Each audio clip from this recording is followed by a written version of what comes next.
Assalamualaikum warahmatullahi wabarakatuh. Jonathan. Okay, kita dengan Okay.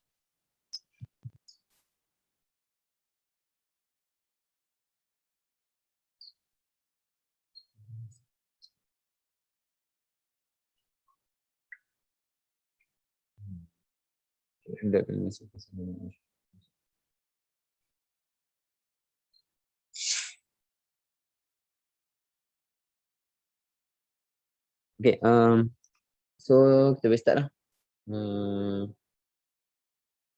Siapa yang 6 o'clock patient? Saya Nuratina. So boleh present lah. Okay. Okay. So today, for the chief complaint is SA, 5 years, 5-month-old, Malay boy, presented to the emergency department of Asthma with complaint of noisy breathing on the day of admission. So he was apparently well until one day prior to the admission when he started to have persistent chesty cough, and then there was no whooping or barking cough, hemoptysis or post-tussive vomiting. He had no fever, runny nose, sore throat, or having any sick contact with the family members at home. And then there were no stridor or choking sensation prior to the onset. And then the cough was precipitated by drinking cold drinks one day prior to the symptoms, and he was active as usual and able to tolerate food well. On the day of admission at 3 a.m., his mother noticed that he had noisy breathing while he is asleep, and it was on expiration and high pitch, and then it was associated with shortness of breath. However, the mother denied any rapid breathing, chest recession, nasal flaring, or bluish discoloration. And then he was given 4 puffs of MDI salbutamol with spacer at home, but the symptoms persist. And then 8 a.m. in the view of unresolved symptoms, so he was brought to emergency department of Asthma for further treatment. So upon further questioning, he had been admitted once at HTAA for 1 day duration when he was 3 years old. In view of rapid and noisy breathing, he was given nebulization and then was not started on any medication. So for the past 2 years, he had been experiencing the same symptoms for about 2 to 3 times per year. And then the symptoms usually resolve by receiving nebulization at the GP. And then the symptoms usually triggered by URTI, excessive exercise, and also cold drink. And then he was started on MDI salbutamol since last year by the GP, and his last attack was on June last year. And he is not on any follow-up.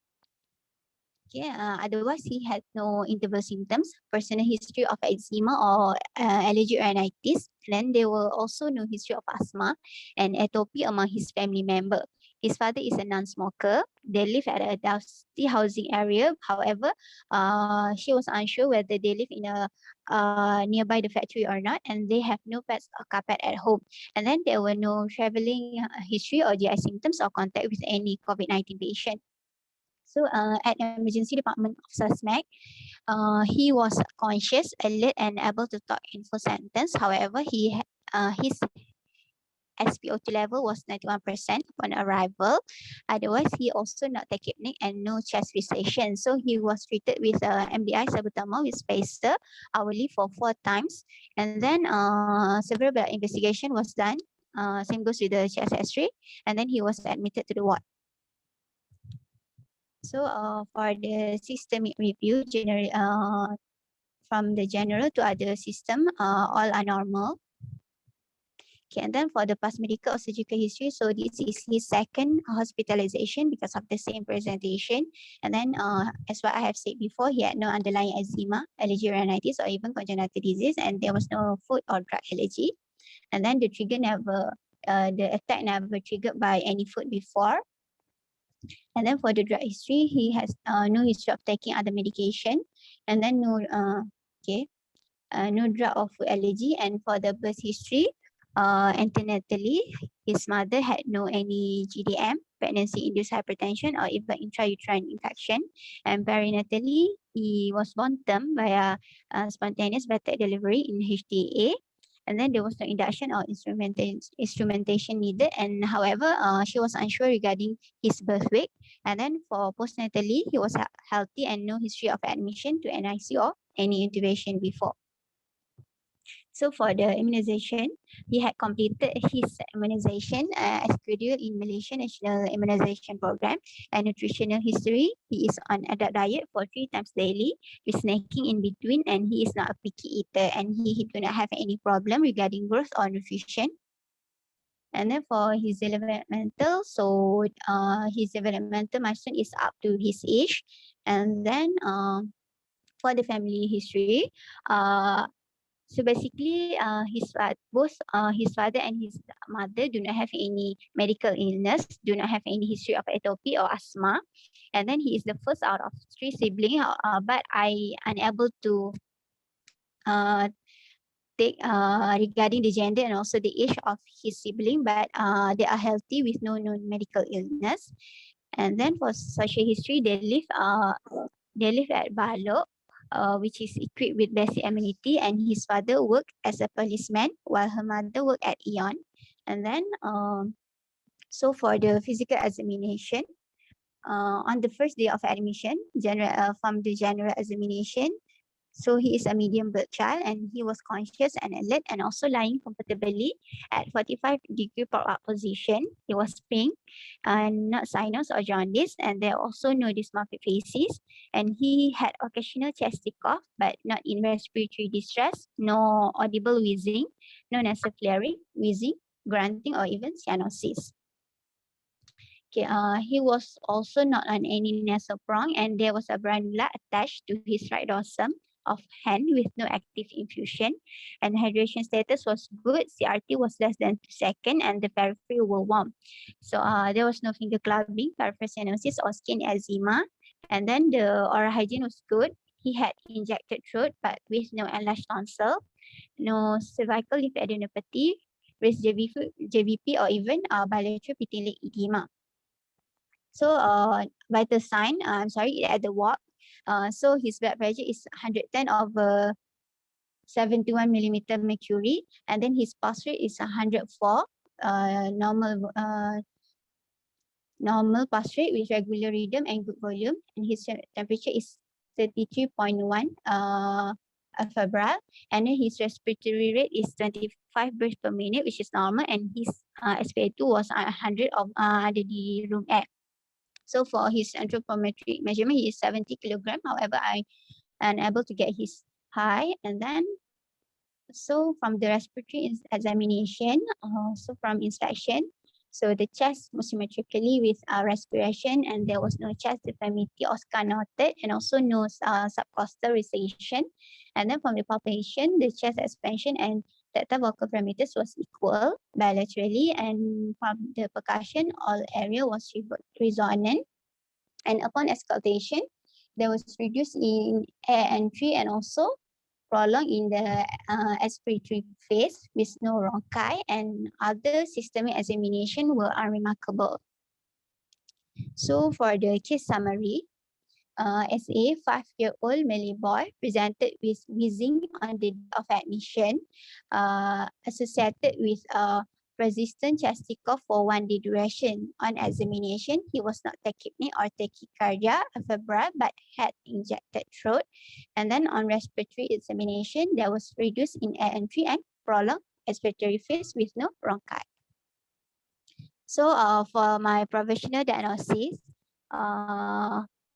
is a multi-trigger wheezing secondary to URTI in view of a coughing, wheezing, and also injected throat. And also he has a recurrent history of cough, wheezing, and also SOB with multiple triggers such as URTI, excessive exercise, and also cold drink. And then also he also respond well to the nebulization.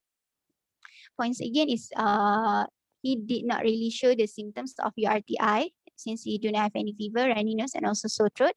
And then he also do not have any interval symptoms. And then for the differential diagnosis, first is the acute exacerbation of the bronchial asthma, secondary to the URTI. So first, of course, is in view of cough, wheezing, and also from the PE. He has reduced entry, prolonged expiratory phase, and also he had generalized bronchi when at ED. And then also he has a recurrent episode of wheezing and also and cough from the multiple trigger, and he had been responding well to the nebulization. However, the point against is he do not have any history of eczema or allergy rhinitis, and there were also no family history of atopy or asthma, no fever, and also he do not have any interval symptoms.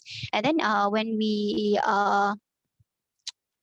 we see the asthma predictive index, he also do not have any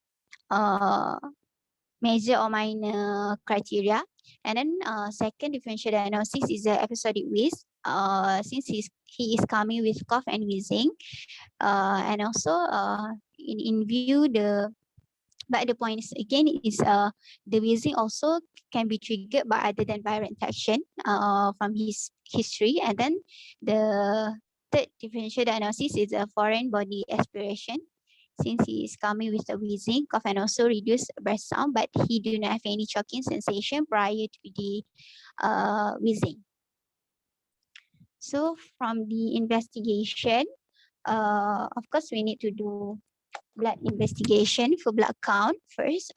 Before that, we can also do bedside investigation such as SpO2.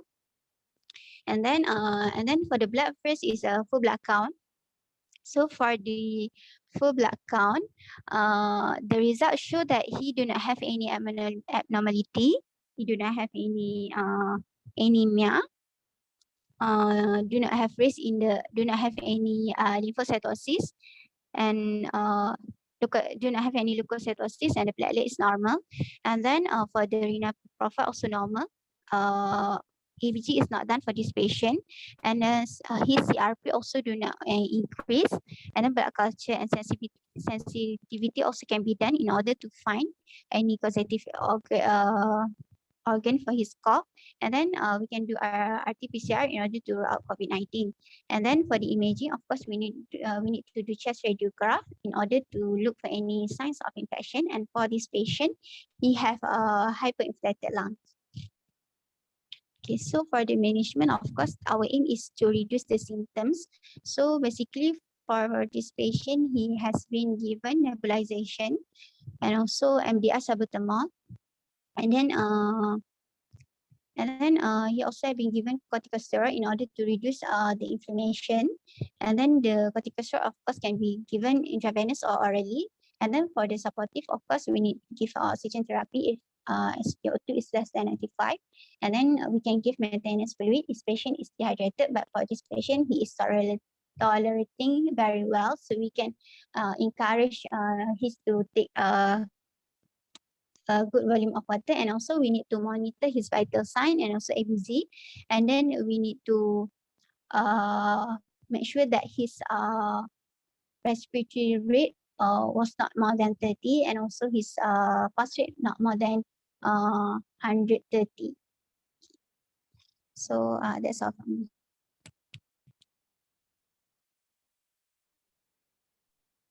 Okay, good. That's very good. So Nurul Atila. Okay. Any comment? You know Atila. Sorry. Fadila Nasha. Any comment? What good about the presentation? I think I represent the present well. But there is still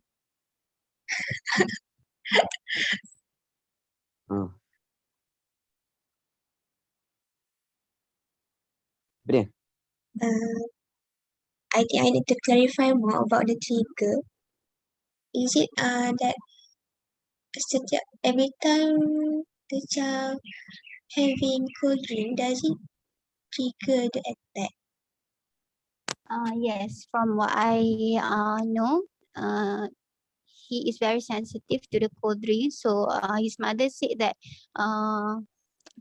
dia berpantang air sejuk. So he do not take any air sejuk, but from this episode, because he had eating instant noodle and it is spicy, so that's why he took cold water, and that's why it triggered the cough.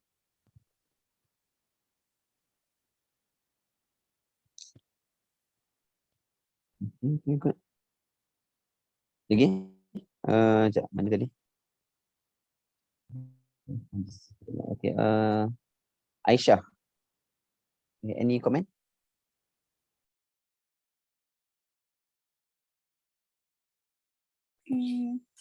I want to ask, why we are not diagnosed as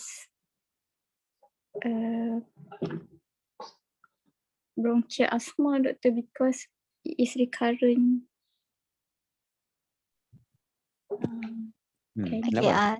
so I think from my view, first, if we, of course, his presentation recurrent may seems like bronchial asthma, but since he is only 5 years old, and then when we see from the GINA, there are probability of bronchial asthma in patient that 5 years and younger. So from this patient, the probability is mild or moderate.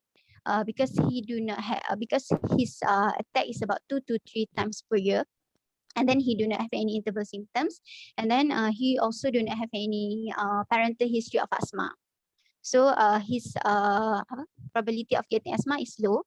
And then other than that is when we see the asthma predictive index, which is the first one, he need to have 4 or more wheezing in a year. And then for the major criteria, it should be at least 1 parental asthma. The patient itself should have eczema, and then the other one is aero allergen sensitization, but I do not have any result regarding this. Or the patient should come with at least 2 minor criteria, which is any food sensitization, which is the patient do not have any, and then the peripheral blood eosinophil is increased about 4% or more, and then from his blood result, he have normal eosinophil, and then the last one is he has wheezing apart from cold. That's all. That's true. Okay. Okay. Good. So, in general, okay. So that's correct lah. Nur Atullah said. Why can't you say this is asthma? First, how to diagnose asthma? First, how to diagnose asthma? Okay. So how to diagnose asthma? You know one? Reversibility in PFR? Okay, good. So do you do PFR in this case? No, not for this patient. Why? I didn't ask why. Okay. Do you have to do PFR in this case? No, No. Why? because PFR need to do in child more than 5 years old. Dia more than 5 pula kan? Kan dia 5 something kan? At least 5 year old. Dia actually at least dia boleh understand command. Doesn't matter about the age lah. Kalau umur 10 tahun tu tapi IQ low, you tak boleh buat PFR. So in a patient that can obey command, okay. So usually we say 5 years old lah. Tapi there is data for PFR even for 2-3 years old. 3 years old pun ada data untuk 3 years old. So you can get the predictive value, the predictive PFR for 3 years old.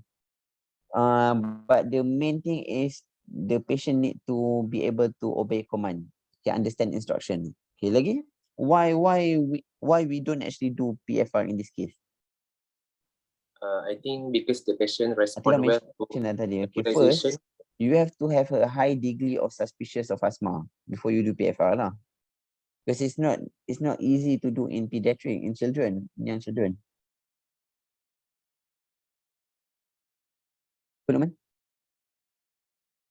Are you saying Tadi something? I think because the patient respond well to nebulization, that's why kita dapat PFR kot. Ya ke? So kalau patient contoh you've got a 10-year-old boy datang dengan wheezing kan, and then you bagi MDI, dia respond. So you tak payah buat PFR.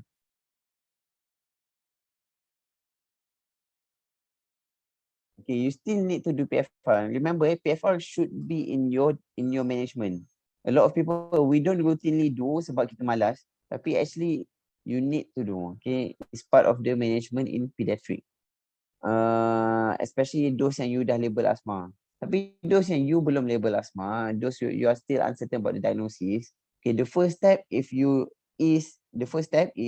look at the API. Okay, API tu, Asthma Predictive Index.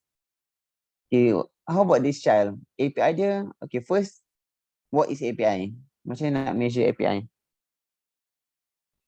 Nak calculate API.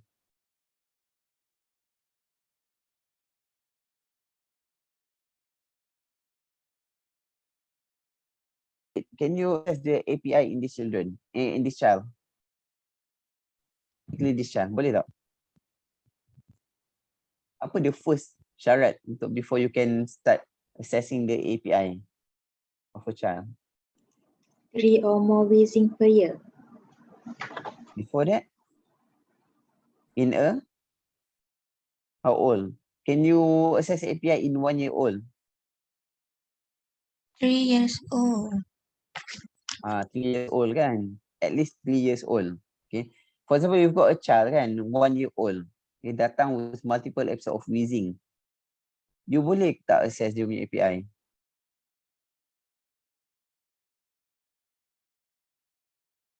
Tak boleh. Actually you boleh lah, tapi you don't. Because nama buat asthma predictive index, you don't actually diagnose asthma at 1 or 2 years old. Okay, unless if you are a respiratory physician or this is very strong, macam very typical asthma. Okay, contoh macam mak ayah ada asthma and then the child got eczema, got allergic to agro-allergen allergic, test positive, then you boleh lah you diagnose. Tapi usually in this kind of case you tak guna API pun, you just diagnose asthma. Tapi API is used for children yang more than 3 years old. Okay, 3 or more. 3 years old or more. And then dia ada more than berapa episode of wheezing? At least 4. At least 4? 4. Dia ke 4 episode of wheezing? At least 3. 3 or more. 3 or more ke more than 3? More than 3. More than 3 Rasa macam 3 or more, tapi tak apa, yang tu check balik lah. Nanti I check balik. Rasa macam 3 or more. 3 or more episodes of wheezing in a year. Kan? Okay, lepas tu. So, patient ni fulfill lah kan? Pasal apa lagi? So, yang lain, dia ada major and minor criteria. So, major criteria ada fulfill tak? From the history of your patient. Tak, fulfill. no family history. So, dia tak fulfill any of the major criteria. None of the minor criteria. You need to have at least one major lah kan? Boleh you consider. Then this one memang definitely bukan asthma lah. So itu tak boleh label asthma. So what is diagnosis? Patient datang dengan wheezing. This is multiple episode of wheezing. Multiple triggers. So the diagnosis would be? Multiple trigger wheezing. Okay, multi-trigger wheezer, multiple kan? Ataupun actually that's the diagnosis is episodic wheeze. The phenotype is multiple trigger. Okay. They can be episodic wheeze means dia ada wheeze during in a year dia akan ada multiple episode of wheeze. So we call it episodic wheeze. Cuma phenotype dia ialah multi-trigger ataupun viral induced. So this guy is multi-trigger kan. Okay. Tapi so you have to put but you still have to put your differential as asthma, because can he be asthma later in future? Can. Can, okay. So basically what happened in the past, okay, we label asthma at as early as 2 or 3 years old. Tapi a lot of these children, about 70 ke 80%, 70% of all these children yang kita label asthma at 2 years old, subsequently they went out of the symptoms. They jadi tak asthma. After 5, 6, 7 years old, there's no more wheezing episodes. That's why the experts come out with the new term called episodic wheeze. Okay, these are children who presented with wheezing at early life, tapi later on dia tak develop asthma pun. Faham? However, among this particular group of people, particular of children, and those who we level episodic wheeze, about 30% of them will develop asthma. So the symptom will persist beyond 5 to 6 years old lah. So 7, 8 dia akan still ada. Then after 6, anyone yang after 6 dia datangan wheezing, regardless of dia punya API, we will label asthma. Tapi before 6, before 5, then kita ada diagnosis. This lah episodic wheeze. Okay lah. Cuma in your history kan, I tak sure. I rasa either I tak dengar ataupun you tak mention. The previous wheezing episodes, did you mention the triggers ke? No. Because You didn't mention kan? yes, I just dapat dia punya macam mana general trigger je. Tapi every specific attack tak dapat. Okay. Did you mention any ICU admission ke? Any intubation? No, I did mention, but he did not have any ICU or intubation before. Okay, good. Okay. So that's very important because these are prognostication factors. Things like being boy, kita tahu male have worse prognosis. And then brittle asthma. Brittle asthma means the minimal exacerbation per year, but usual exacerbation will end up kat ICU ataupun intubation. This are we call brittle asthma lah. The and then tiba-tiba teruk. Sekali datang teruk. Sekali this brittle asthma has quite poor prognosis. And then medication, patient ni ada medication kan at home? Yes, MDI salbutamol. So how about the usage? He used about You 3 can mention lah, dia ada times per preventer year. ke tak? Or just patient ni just on salbutamol lah. Yes. Just on reliever. Okay, but not required reliever for the past few months. Yes. Okay. Itu je kot. Asma. Apa lagi ya? Okay, ada soalan? Ada soalan? Doktor, tadi doktor mention multi-trigger wheeze tu or viral induced fever. So only viral lah dia jadi multi-trigger wheeze. Kalau episodik tu dia boleh jadi ada cause kan? Bukan. Dia macam ni. Episodic wheeze ni is children yang ada frequent episode of wheezing in between ada interval symptoms lah. Okay. So patient yang episodic wheeze ni, the diagnosis is episodic wheeze. Cuma episodic wheeze ni dia divide into 2, viral induced and multi-trigger. Faham tak? So diagnosis is the diagnosis is episodic wheeze. The phenotype is either multi-trigger or viral induced. Faham tak? So the full diagnosis of this child is, we can say is episodic wheeze. Secondary tu episodic wheeze with multi-triggers. Macam tu. Faham tak? Faham. Okay. Because multi-trigger wheeze is not a diagnosis. It's a phenotype. So diagnosis is episodic wheeze. Okay lah. Ada soalan? Doktor, macam kalau patient ni, one of the trigger is excessive exercise kan? So, so kita kena tahu tak macam how about dia punya active lifestyle, how he cope, macam dia tak exercise ke maksudnya macam mana? Kita kena tahulah. Yes, you kena tahu and you mention, because these are all the things. When you manage a child kan, you not only manage the acute, because most of these wheezer kan, they are managed as outpatient. Faham tak? Because chronic illness are managed as outpatient kan. So you kena tahulah the effect of life. So you kena mention, okay, how this disease, how this illness affecting life. Contohlah patient dah obese. So one of the reason you tanya, kenapa? Oh, memang kita tak bagi anak kita main sebab nanti dia lelah. Faham tak? So you kena tahulah, kita tak naklah sampai dia obese. Tapi this child, I tahu lah the case. So the child, dia aktif je. Cuma kalau dia overactive more than usual, then dia akan wheezing lah. Okay, in terms of management, what do you think? Shall we start steroid or not? And how you decide whether want to give a prophylaxis corticosteroid ataupun tak?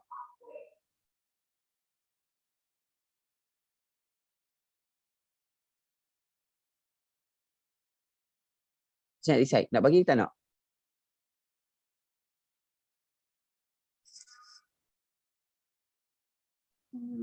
By looking the whether the symptoms is persistent or not. Persistent defined as?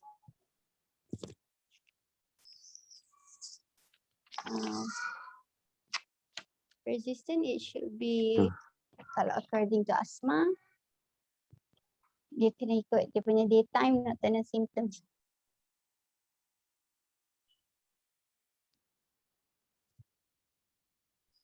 Like in general lah, you boleh apply sama macam asthma lah. In multi trigger wheeze, management dia similar to asthma. Okay, cuma you kena weigh lah, you kena weigh whether patient akan compliance ke tak, patient willing to take drug ke tak. Because we know before 5, then we still consider this is as something yang transient kan. Unless kalau patient dah beyond 5, then kita kata asthma lah. Tapi kalau contoh baby patient yang 3, 4 years old, there's chances that this are actually transient problem. So starting steroid have to be way lah. Maksud dia kalau macam memang monthly dia ada. Macam 3 weeks monthly and it's always mild, cuma monthly. Require nebulization, require MDI. And then you may consider start prophylaxis. Tapi kalau for example like or for example the child rarely got maybe like in a year got 2 or 3 exacerbation but end up kat ICU, then definitely you kena bagi steroid. Okay. But you can tell the parents, possibly we can stop by 5 years old, 6 years old. By then we can certain lah whether this is asthma tak. Unless kalau dia asthma, then we continue. Kalau dia bukan asthma, then we can stop. Okay, faham kan? You judge by clinical lah. But in this case, I didn't start any steroid lah because I don't think it's justified lah to start steroid. Okay, ada soalan? Kalau tak ada, kita proceed with next session. Doktor. Okay. Bila. Okay, doktor, sekarang ni, so untuk probability of asthma, do we use the API or we use the GINA probability of asthma? Apa beza dia? Beza dia dulu untuk tengok sama ada the probability of asthma tu lah. Apa GINA punya kriteria? GINA ada low, moderate, high. Dia ada kriteria dia macam duration of symptoms, number of exacerbation, interval symptom dengan family history of atopy. Dia Macam both dia can. kurang cakap. Because the API is actually from GINA juga. The API is actually from GINA dulu lah. Now GINA dah become more advanced because of the so these are new criteria provided by GINA. API is actually from GINA dulu lah. So if you got something new macam GINA punya criteria kan, then you boleh follow anyone lah, anything. So it's up to you which one you comfortable. What's good about API is simple lah. It's simpler because at the end our aim with all this API kan, all this criteria is the aim is actually to diagnose or to determine the probability of becoming asthma. Bukannya to decide on treatment. Okay, contoh lah kalau dia ada low probability, moderate probability, high probability. Contoh patient ni ada moderate probability. Will you start treating, will you label as asthma? No. Kenapa no? Moderate lah, betul. Ha. Moderate, no lah kot. Kalau high?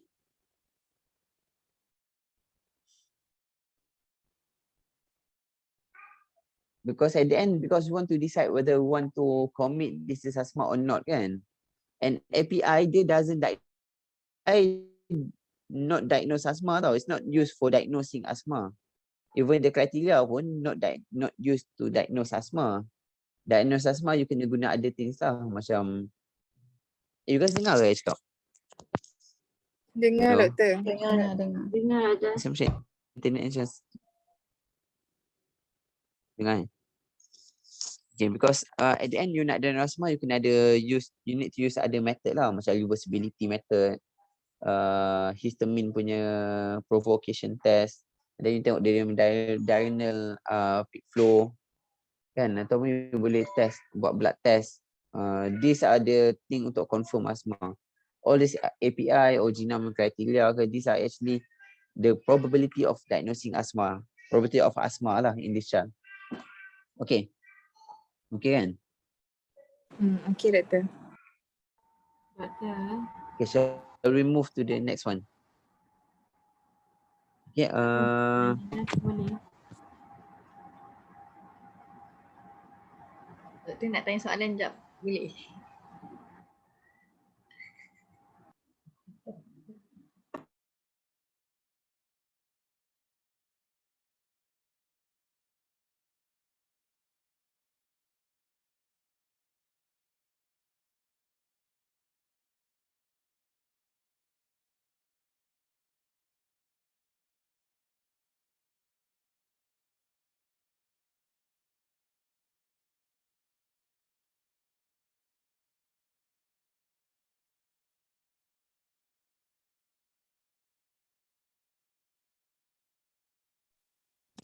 Doktor?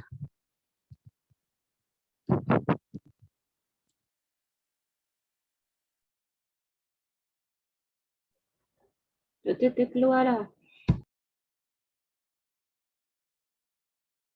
Okay, Syazwani present.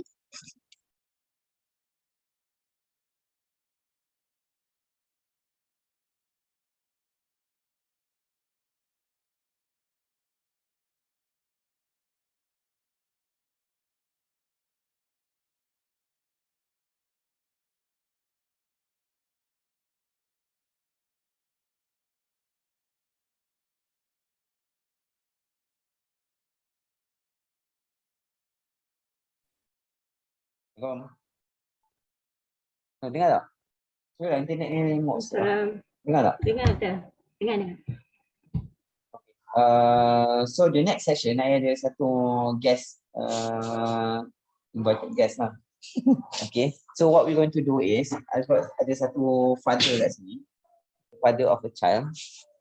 Okay, I nak you clark okay, each of you kan, I can call names lah. Each of you akan kena clark the father. Okay, ask satu soalan each. Okay, at the end, siapa yang bertuah tu, I can slowly summarize and then we discuss about the diagnosis. Boleh tak? Okay, okay, boleh? Boleh kan? Boleh. Okay, sekejap. Sekejap.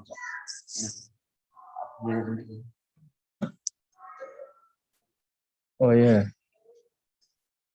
Tadi dua ke?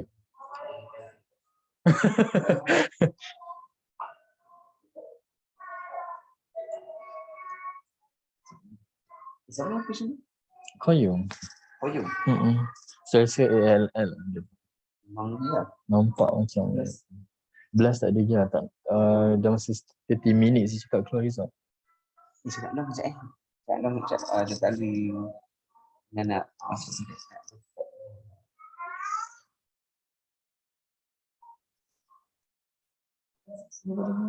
C kecil, E besar, C kecil, @IIUMMC 2019. IIUMMC 2019.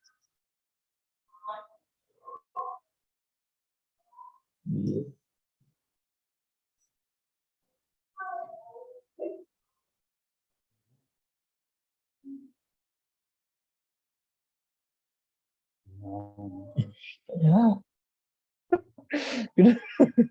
Ya. Tak payah. Macam mana?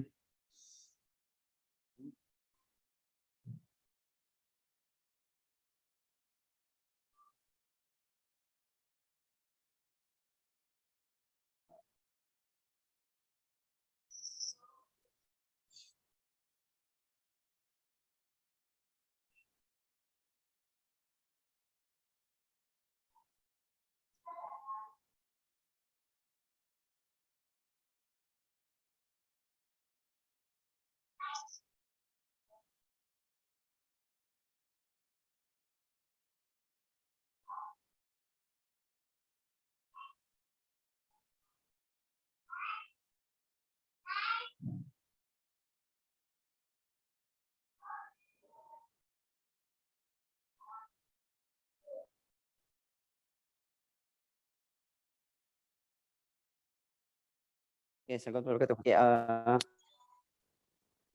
so yang Alwi tu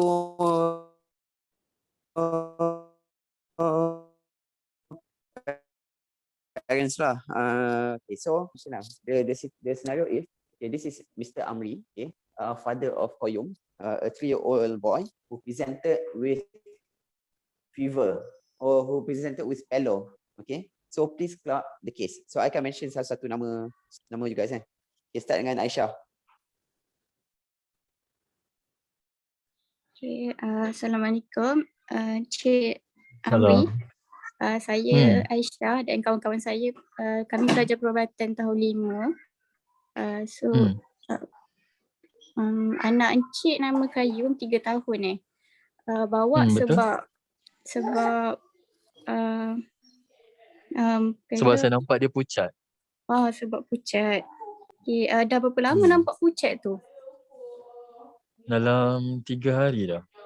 3 hari. Selain pucat, dia ada sesak nafas, macam tak larat aktiviti, dia tak aktif macam Dia biasa. 3 hari ni nampak makan kurang.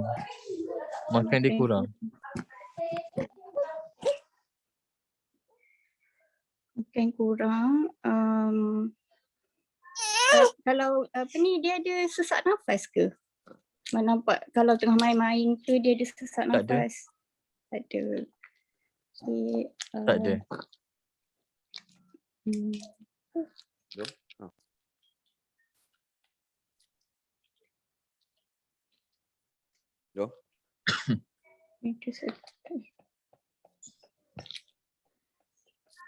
Siapa you tanya dah soalan?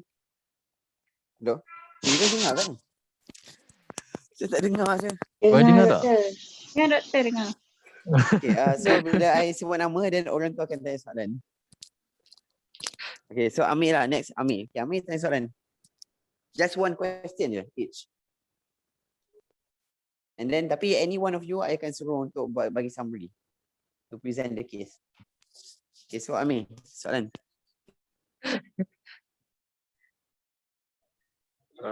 Okay, Encik. Jadi selain daripada tak aktif, Encik ada perasan simptom lain tak untuk anak Encik?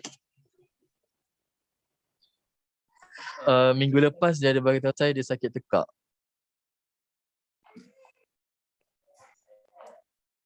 Okay, Arif Mustaqim.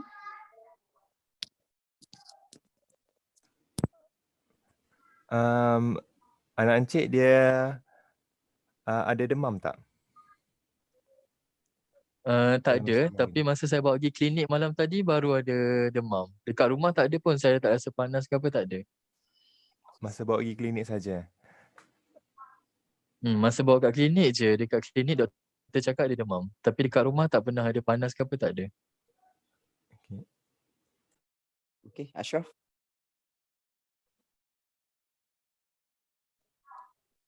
Encik ada perasan tak anak encik ada lebam-lebam ke dekat mana-mana tangan? Mudah berdarah? Tak ada. Tak ada. Fadilah Nasha. Okay. Ni kali pertama ke jadi macam ni? Sebelum ni ada tak jadi macam ni? Tak ada, ni first time. Dia memang jarang demam, dia memang jarang sakit. Ni first time.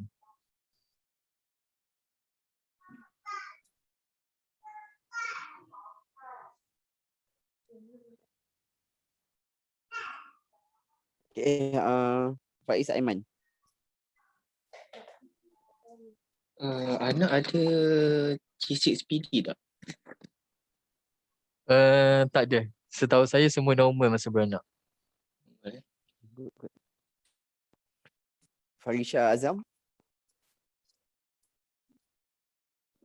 Ada perasan badan dia kuning tak? Macam dekat mata ke? Tak ada. Saya perasan pucat je. Sebab tu saya bawa datang hospital. Ikhlas Soleha. Ada tak perasan perut dia makin membesar ke? Tak ada juga.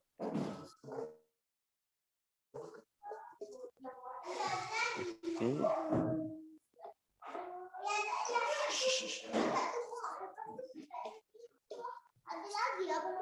Bising lah.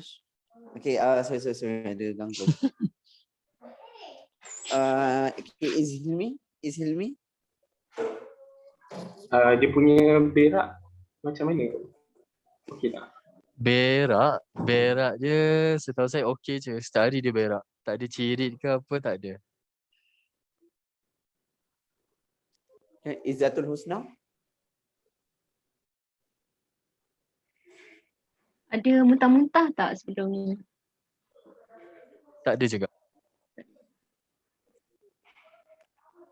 Okay, Luqman? Sepanjang yang dikurang makan ni, ada macam perasan turun berat badan tak? Badan dia nampak sama je. Tak nampak susut badan ke apa, tak ada. Sebab baru 3 hari kan. Masya Fizul?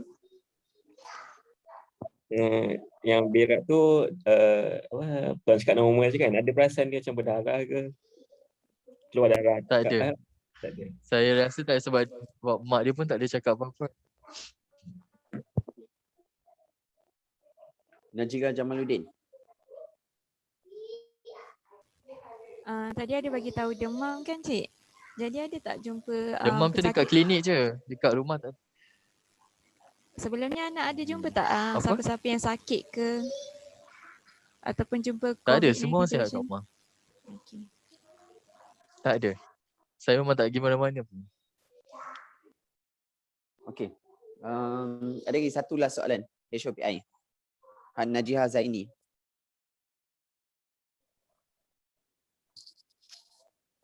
Nak tanya, dia ada macam mengadu sakit telinga tak? Sebab dia ada sakit tekak kan? Macam dia gatal. Tak ada yang sakit tekak tu pun sebab dia cakap dia susah nak telan.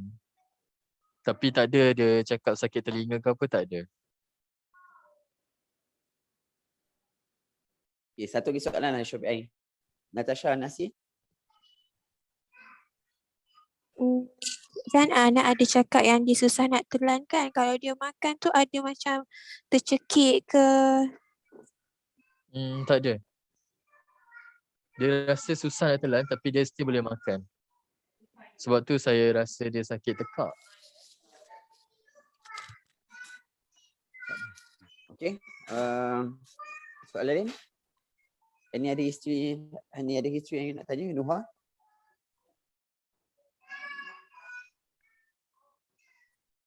Siapa-siapa juga doktor? Sebelum ni Encik, dia pernah darah hidung ke? Tak pernah. First time. Apa dia? Sorry, tak dengar.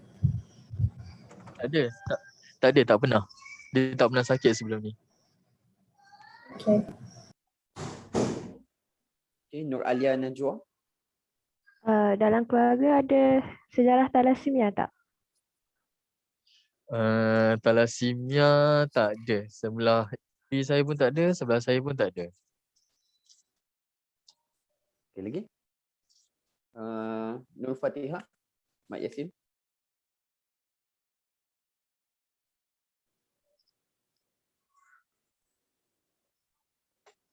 Vaksin ambil ikut jadual ke? Memang ikut jadual. Memang habis lah penuh buku. Nur Fazira Muhammad Safi. Ini soalan. Masa dekat klinik tu selain demam, doktor cakap apa lagi? Doktor cakap ada demam je. Benda lain tak ada. Lepas tu dia nampak pucat sikit, sebab tu dia suruh pergi hospital. Nur Khatijah Al-Balqis. Sebelum ni anak ada jatuh ke ataupun luka dekat mana-mana? Tak dengar, tak clear. Sebelum ni anak ada jatuh ke ataupun ada trauma pada badan ke? Oh, tak ada. Sebelum ni dia okey je. Nur Syazwani. Ada perasan macam dekat leher dia benjol ke, ketulan ke? Saya nampak sama je. Nurina Imani. Dari segi pemakanan anak macam mana? Susu dia, makanan dia. Dia sekarang dah 3 tahun. Dia makan sama je macam orang lain. Dia boleh habiskan sepinggan macam orang besar. Tapi 2-3 hari ni memang dia makan dalam 5-6 sudu macam tu je. Minum air masak semua tu boleh je. Okay, Nurul Atila, cuba summarize. Nurul Atila tak payah, Nurul Husna, cuba summarize.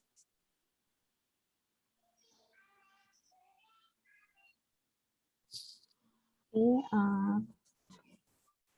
and this is the patient, 3 years old, Malay boy, presented So you kena start macam ni. Atila, bila you summarize kan, a good way is you kena introduce your patient juga. So you kena start.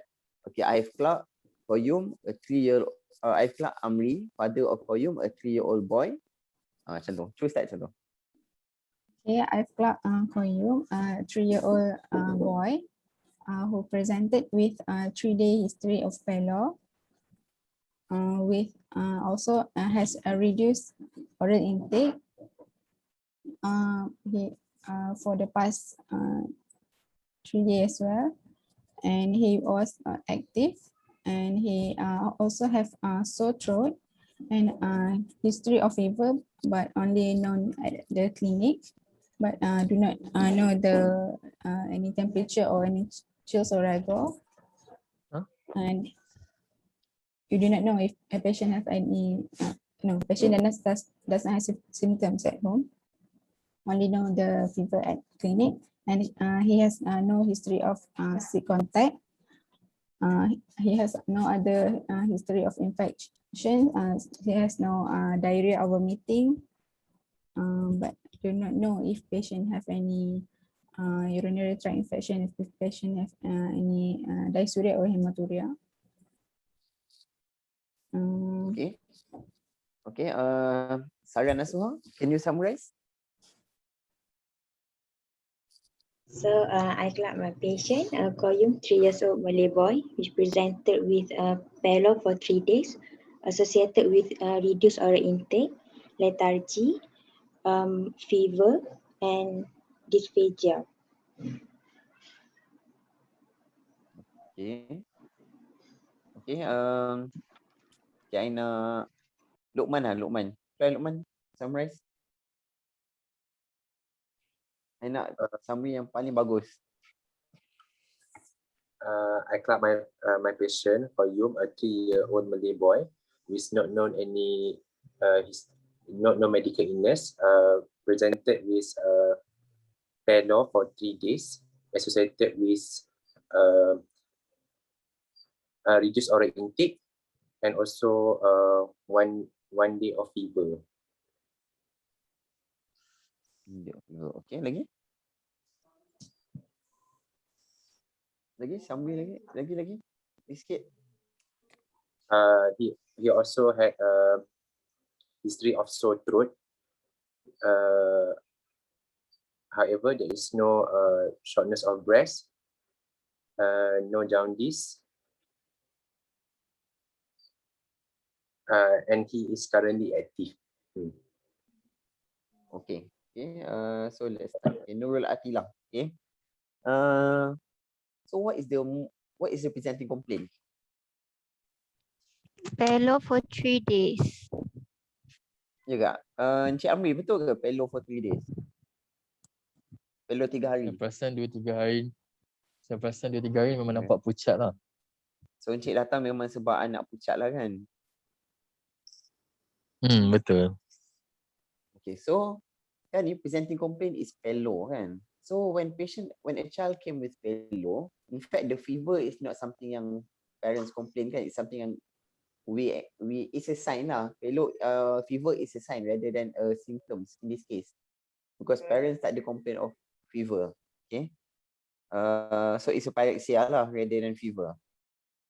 So the presenting complaint is pelo. So what sort of questions yang you kena tanya? That's why in your summary, it's very important. Okay. Kalau kat Malaysia tak susah lah, you sebut koyum, then we all can assume this is a boy. Okay, tapi a best way is you kena bagi tahu the gender of the child. For example, you kena start your summary with I've Clark, Encik Amri, father of Koyum, a 3-year-old boy. Okay, you tak sebut Koyum 3-year-old. Because later on lah, kalau you ambil MRCP or you ambil exam yang involve foreigner ke atau non-Malays, they may not know Koyum is a boy. Okay, because being a boy, it's a very significant information in this history kan? Faham kan? Because dia datang dengan pelo, betul tak? So you kena sebut boy. Okay? Okay, so you kena sebut I've Clark, Encik Amri, father of Koyum, 3-year-old boy, okay, who presented with pelo. Okay, bila pelo, whenever a child come with pelo kan, a boy came with pelo. So what is the top in your list? So differential. Arif Mustakim. Maybe the patient may have a leukemia. Okay, malignancy. Malignancy. Malignancy lah. Pelo, it can be any malignancy. Any malignancy yang mungkin, even solid tumor can cause pelo. Solid tumor dah extend ke marrow, then dia suppress you punya HB kan, bukan pelo lagi. Ami?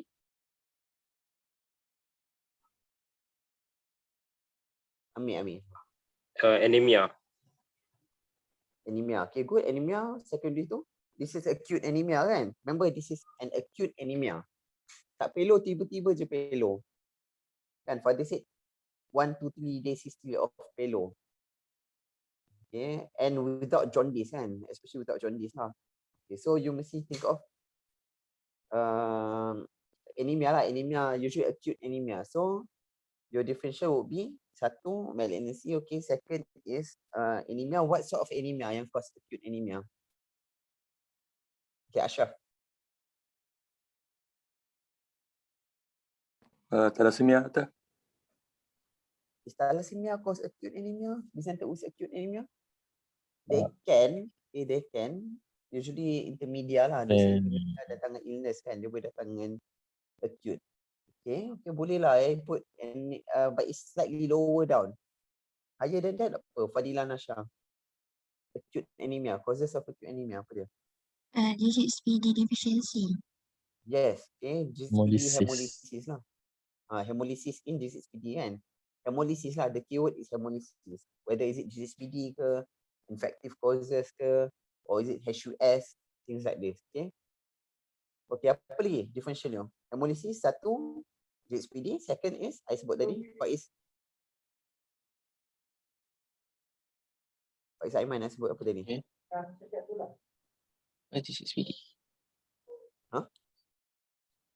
Hemolysis kan? Satu, GHPD, I've mentioned, thalassemia, okay, lagi ada satu? Sickle cell.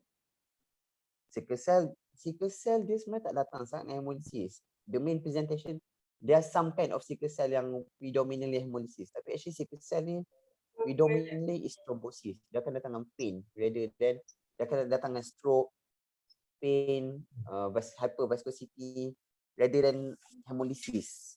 Yeah. There's no prominent features of sickle cell. And kat Malaysia tak common lah. So boleh lah you tak bawah sikit. Lagi? yang more important than that is HUS kan. I mentioned the HUS kan. So HUS. Hemolytic uremic syndrome kan. Okay, good no ha. So HUS. So bila dah di differential, bila I sebut awal-awal I dah sebut dah. Okay, Clark Encik Amri, father of Koyum presented with pelo kan. So bila I sebut je pelo kan, these are the things yang you kena remember in your brain. Okay, you kena formulate in your brain these are the differential. So you have to ask question yang important questions that can rule out any of this atau rule in any of this. So and all of this has to be presented in your summary, because summary tu should tell us what is your thinking and what is your how your thought process is, and it will help us in the diagnosis. Okay, so kita go one by one lah. Okay, first kali hemolysis crisis kan, GCPD. So what are the question you kena ask? You kena tulis tau, sebab nanti I nak someone present again the summary that should include all this information. So number one, Farisha Azman, apa yang you kena tanya untuk exclude GCPD deficient? Dia ada macam recurrent symptom macam anemia dengan jaundice ni kalau makan fiber beans ke injection of fiber beans.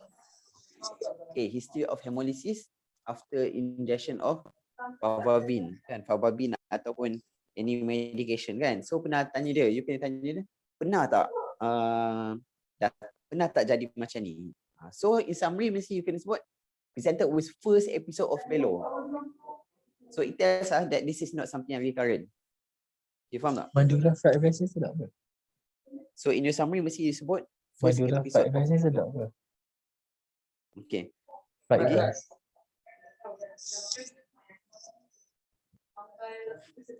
Faham kan? Okay, so first dalam summary mesti ada first episode. Okay, lagi apa lagi? Apa lagi? GCPD yang keyword, benda yang you kena tanya yang it will tell you this is GCPD, hemolysis. Apa dia? You guys tak tanya tadi. Intake not important sebab dia tak distinguish GCPD and others. Apa lagi? Very important question you kena tanya parents. Family history of GCPD. Jaundice. Okay, family history of GCPD. Okay, good. Okay, lagi more important than that. Jaundice. Okay, jaundice. Okay, very important. Good. Lagi? More important than that. Apa lagi? Prolonged neonatal jaundice.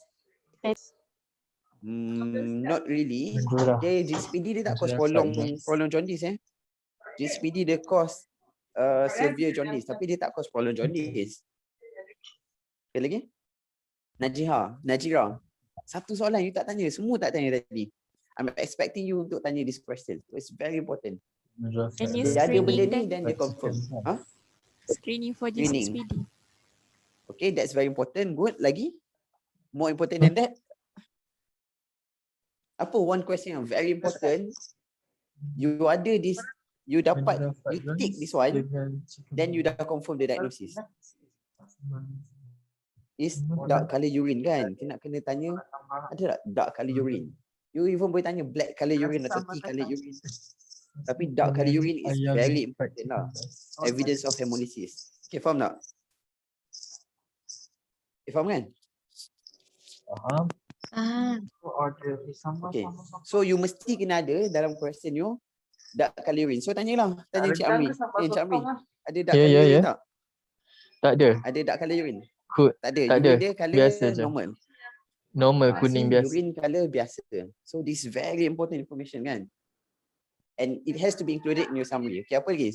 Differential tadi. You kata tadi HUS kan? Okay, apa kalau HUS apa yang nak kena tanya? Amri jangan diam. Dah sudah diam dah. Oh. Okay. Apa lagi? Kalau HUS ada differential HUS, apa lagi you nak tanya HUS? Urine output low. Urine output good. Okay. Macam mana kencing dia you tanya kan? Kencing macam mana Encik Amri? Sama je macam hari-hari biasa. Okay, sama. Tak ada lagi? beza. Apa lagi? Okay, good. Lagi HUS apa yang nak kita tanya? Masya Fizul. Rule out HUS. Bloody diarrhea. Bloody diarrhea, good. Yeah, sometimes it's not even bloody lah. It can be just diarrhea. Tapi usually it can be bloody, Cirit pun it tak can ada. be cirit tak ada, good. And cirit tu dia occur sekarang ke ataupun bila? Sorry? HUS, okay, HUS is a immunological phenomena tau. Dia bukannya infection. It's not the infection cause HUS HUS is immunological phenomena. Okay, sometimes the diarrhea doesn't occur acute. Sometimes it's occur dah settle diarrhea baru dapat HUS. Faham tak?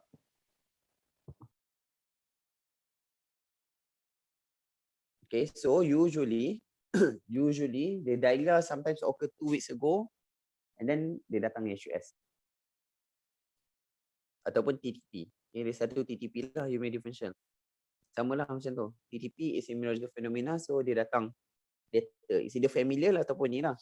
So boleh tanya diarrhea, ada tak diarrhea dalam masa 2 minggu ni? Ataupun dalam masa minggu lepas, dalam masa 2 minggu ni, ada tak diarrhea? So that is the question yang kena tanya. Okay, tak ada kan? Okay, apa lagi? Differential, malignancy. So apa soalan yang kena tanya? What sort of malignancy yang in your mind? Acute malignancy yang datang dengan malignancy yang datang dengan acute fellow. Apa dia? Izzatul Husna. Izzatul Husna lah. Leukemia, any enlarged lymph nodes, perasan bengkak kat leher. Okay, so leukemia kan. So apa soalan yang kita tanya untuk leukemia? Satu, bengkak kat leher, okay. Any bengkakan. You tak payah tanya bengkak kat leher. Perasan tak ada bengkak kat mana-mana? Sebab sometimes mak dia nampak dekat axilla atau abdomen. Usually parents akan nampak lah. So you just tanya macam tu. Ada bengkak tak kat mana-mana? Leher ke? Axilla ke? So Encik Amri kata, ada ke tak? Tak ada. Okay, tak ada kan? Okay, Nur Mara Haini. Apa lagi soalan yang you nak tanya pasal leukemia? Ada nampak perut besar ke? Pun tak ada perut juga. nampak kembung. Tak ada. Hepatitis. Good. Fatihah Ahmad Yasin. Apa lagi you nak tanya? Untuk rule out leukemia. Any bone pain? Ada sakit. Good.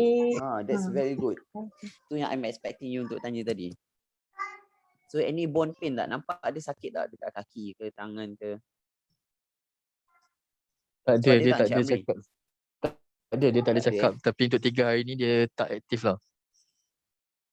Okay, tapi dia tak ada mengadu sakit kat mana-mana sakit sendi, sakit tulang tak ada Pun tak ada. Okay, good. Lagi apa lagi? Kalau leukemia you nak tanya?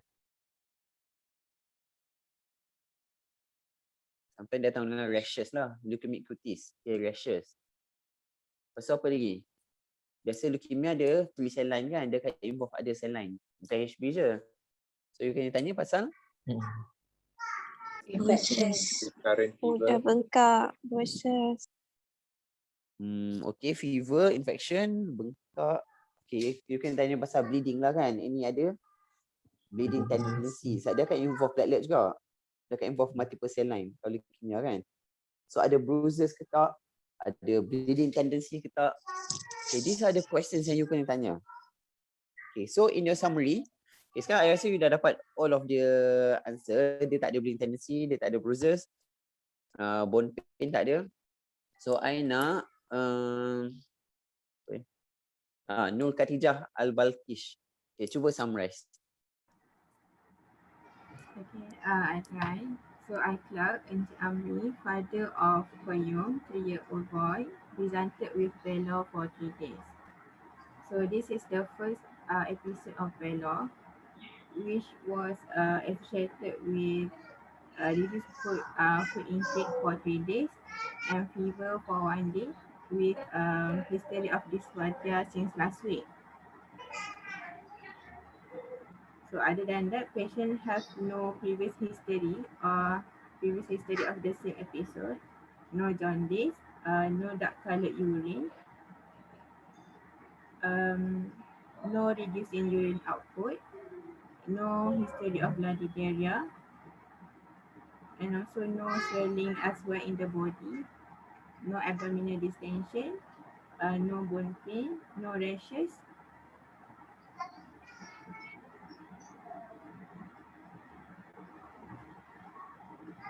no bleeding tendency, and no bruises. Okay, good. Okay, good. Okay, that's better kan? That's better. So it shows that you are thinking lah daripada you kata no fever, no SOB, no UTI symptoms. So what are you thinking? So I can see your thought lah, your thought process. Okay, or what you can do, because this is a summary, so it should consist of like 2-3 sentences kan? You can put your analysis into your summary. So you can say like this, okay? I've clocked Encik Amri, this is an example lah. I've clocked Encik Amri, father of Qayyum, a 3-year-old boy who presented with acute pelo, first episode of acute pelo. Okay, who presented with first episode of acute pelo associated with fever and associated with fever for 1 day. Okay. However, there's no symptoms suggestive of hemolysis or malignancy such as bone pain, rashes, or bleeding tendency. There are also no previous episodes of the bloody diarrhea or reduced urine output. Macam tu lah. So you stop kat situ. Okay, faham? You boleh tambah juga. There's satu important. There's also no family history of malignancy. Okay. Okay kan? Faham kan? Faham, doktor. Okay, so in your summary, because there's a lot of differential kan, there's a lot of differential, and then there's a lot of possible diagnosis, there's a lot of symptoms you have to include in your summary. And sometimes you just say like, macam usually kan, you guys kan selalu sebut, oh there's no history, or there's no sign of failure, there's no failure symptoms, so things like that. You boleh present dalam you punya summary, a summary like analysis of symptoms. You group them together and give like a headings and you present them. Okay. Okay, faham? Ada soalan tak?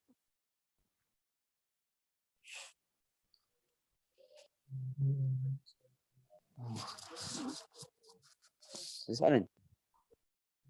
Doktor, kalau in this patient, boleh ke kalau kita cakap because of IDA juga? IDA gitu lah. Again, what important is this is acute kan? Okay, because this is acute, so IDA is quite unlikely lah.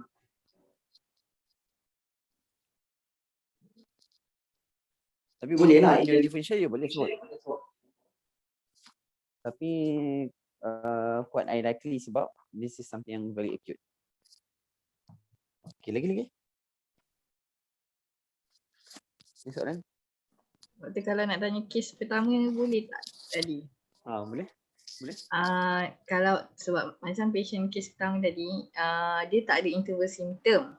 Tapi dia ada banyak trigger. So kita boleh still cakap dia ada multi trigger wheezing lah kan, doktor? Boleh. Boleh. Lepas tu saya nak tanya, dalam management of asthma, dia suruh avoid mucolitis. Boleh saya tahu kenapa? Saya dah cari kat Google tak jumpa.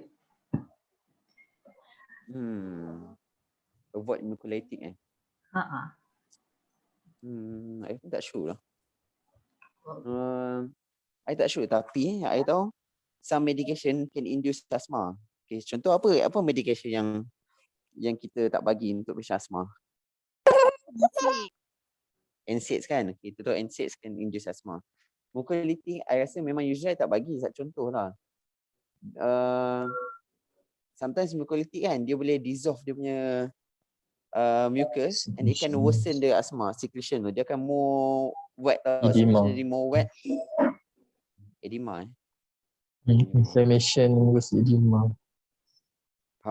Dia sama juga macam patient acute datang acute bronchospasm, you buat physio, chest physio. You tak boleh tahu buat chest physio waktu acute exacerbation, sebab bila you buat chest physio, dia akan dislodge all the mucus tu, dia akan go in deeper, dia akan block all the small vessel. Small airway. Okay, I tak sure lah the exact reason, tapi I rasa macam tu lah. Okay lagi? Ada soalan lagi? Doktor. Macam patient yang baru ni, yang patient second, kita perlu tanya history of trauma sebab boleh cause bleeding, rupture. Cause bleeding. Boleh lah, you boleh lah tanya, tapi you boleh tanya, tapi it doesn't give you any more information aside.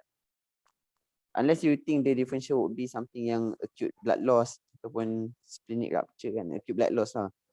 Usually this kind of case dia memang datang subacute and dia memang ada event tu memang preceded immediately tau. Dia bukannya macam splenic rupture ataupun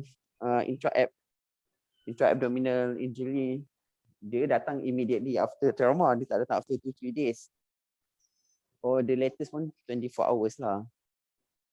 And biasanya dia akan jadi presenting complaint lah. Pada akan kata, oh anak saya nampak pelo sejak accident. Because it's a major event kan. Tapi kalau contoh father tak ada, you boleh lah tanya history of trauma. Dia kan lagi?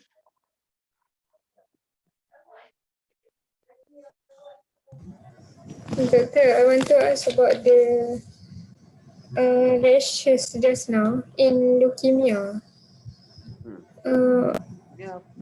Doktor ada sebut term dia tadi kan? Apa dia? And rashes leukemia tu main apa?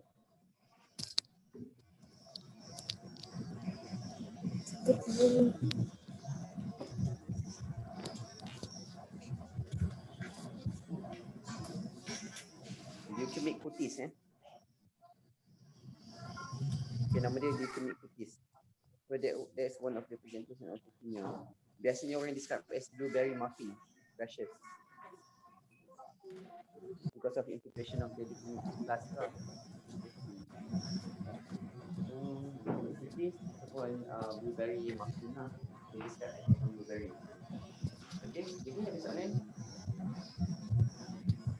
thank you, Doctor.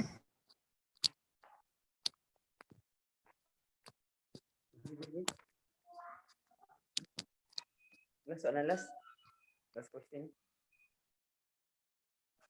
Saya ada meeting juga.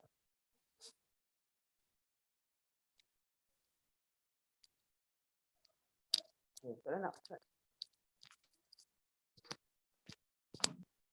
Okay kan? So finally, what is your differential diagnosis dalam patient ni? What is your diagnosis? Fadilah Nasha, okay. What's your diagnosis, Fadilah Nasha? Leukemia. Okay, number one is malignancy. Malignancy. Okay, hematological malignancy. Lagi? Ada differential? Because it's very important lah. Sebab dia tak ada evidence of hemolysis. So bila dia tak ada evidence of hemolysis, your diagnosis would be narrow lah. Kan tak banyak lah.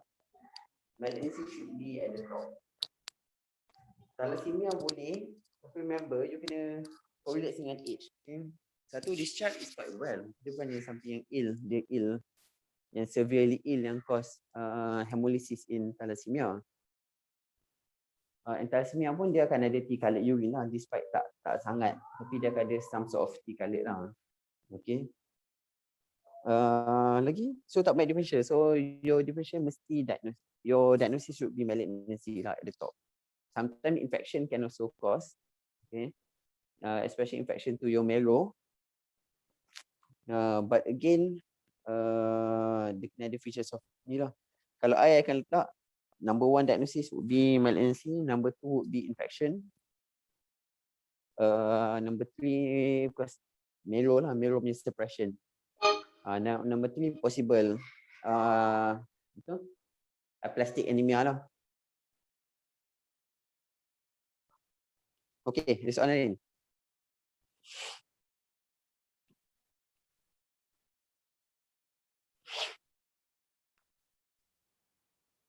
Ada lagi soalan? Management ada baca lah. Baca each management. Okay? Okay kan? Okay, Okay, kalau doktor. you ada kalau ada soalan you just text me lah. Okay, okay lah kita sanggup dengan tasbih kafarah dan surat nas.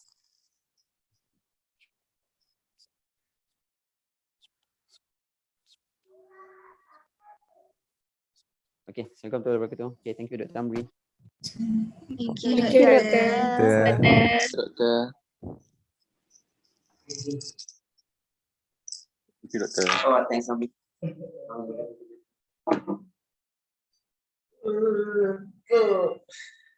Actually budak tu dia ada macam bruises dekat shin dia tau. Tapi bila tanya dengan mak, tapi bukan je nampak orang. Bukan